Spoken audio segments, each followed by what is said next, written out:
Le Premier ministre Brigitte Raffini, à la tête d'une forte délégation, est allé constater de visu l'état d'avancement des travaux du barrage de Kandaji, 7 mois après la cérémonie officielle de la reprise de ce grand chantier par le président de la République.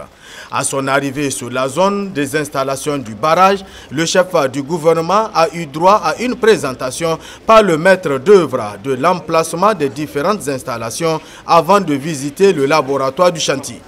Brigitte Raffini était par la suite sur les travaux de la première phase où il a reçu d'amples explications sur l'état de mobilisation du personnel et du matériel de l'entrepreneur. Brigitte Raffini a encouragé l'entreprise chinoise et la main-d'œuvre locale qui s'active aux travaux.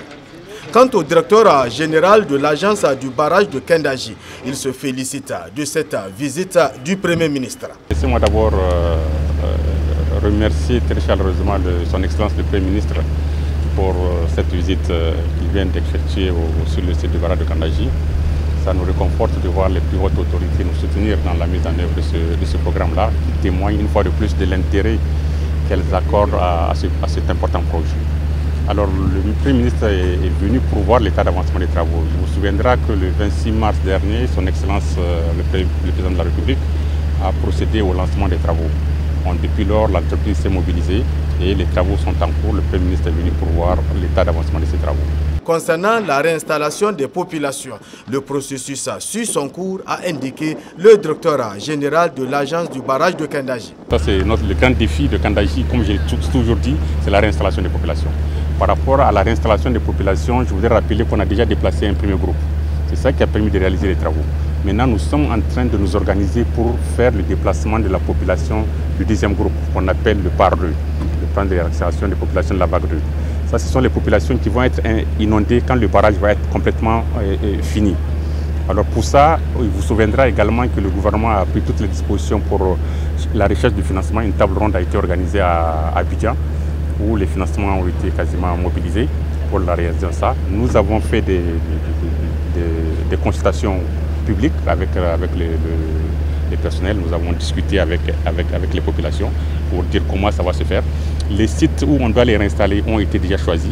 C'est elles-mêmes qui ont, avec notre appui et notre accompagnement, ont pu choisir les sites.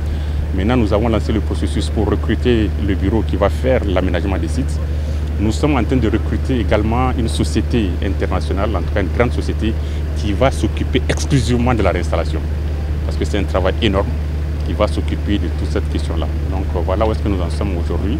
Nous avons mis en place un mécanisme de gestion de doléances.